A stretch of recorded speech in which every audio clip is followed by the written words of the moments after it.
ഈ വർഷത്തെ ഓണം വിപണി ഉണർന്നു. കേരള ഖാദി ബോർഡിന് കീഴിലുള്ള കൊയിലാണ്ടിയിൽ പ്രവർത്തിക്കുന്ന ഖാദി സെയിലിന് തുടക്കമായി. എല്ലാവിധ ഖാദി ഉൽപ്പന്നങ്ങളും ഇവിടെ ലഭ്യമാണ്. അതേസമയം മുൻ വർഷത്തെ ഓണത്തെ അപേക്ഷിച്ച് ഇത്തവണ വയനാട് ദുരന്ത പശ്ചാത്തലത്തിൽ ഓണാഘോഷങ്ങൾ പൊതുവെ കുറവായത് ഖാദി മേഖലയും പ്രതികൂലമായി ബാധിക്കുമോ എന്ന ആശങ്കയിലാണ് വിപണി. ഓണത്തിന് ഗവൺമെന്റ് 30% റിബേറ്റ് പ്രഖ്യാപിച്ചിട്ടുണ്ടെന്ന് ഖാദി ജീവനക്കാരനായ അഭിജിത്ത് എം പി പറയുന്നു.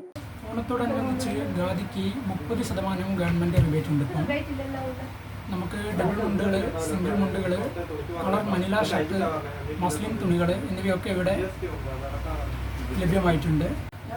നമ്മളെ മുൻവർഷത്തെ ഓണത്തെ അപേക്ഷിച്ച് പൊതുവെ ഓണാഘോഷം കുറച്ച് ഓണവുമായി ബന്ധപ്പെട്ട എല്ലാ ആഘോഷങ്ങളും പൊതുവെ കുറവായതുകൊണ്ട് ഖാദി മേഖലയെയും അത് സാരമായിട്ട് ബാധിക്കുന്നുണ്ട്. ഇപ്പം നമുക്കൊരു കച്ചവടം തുടങ്ങി വരുന്നൊരു ടൈമാണ്. ഏകദേശം വയനാടിൻ്റെ പശ്ചാത്തലത്തിലൊക്കെ ഈ പറയുന്ന രീതിയിലേക്ക് ഒരു ആക്റ്റീവായൊരു കച്ചവടത്തിലേക്ക് വരുന്നതേ ഉള്ളൂ. ഇപ്പോൾ ഖാദി മേഖലയുമായി ബന്ധപ്പെട്ട് ജീവിക്കുന്ന പലർക്കും ഈ ഒരു മേഖലയെ അടിസ്ഥാനമാക്കി ജീവിക്കുന്നവരായതുകൊണ്ട് തന്നെ ഈ റിബേറ്റ് ആണ് അവർക്ക് മുൻപോട്ടുള്ള അവരുടെ ഒരു പിടിവള്ളി എന്ന് പറയുന്നത്. അപ്പം കഴിയുന്നതും ഉപഭോക്താക്കളെല്ലാവരും ഈ ഒരു അവസരത്തിലും കൂടി നമ്മുടെ ഖാദിയെ ചേർത്ത് നിർത്താൻ കൂടി ശ്രമിക്കണമെന്ന് ഞങ്ങൾ അഭ്യർത്ഥിക്കുക കൂടി ചെയ്യാം.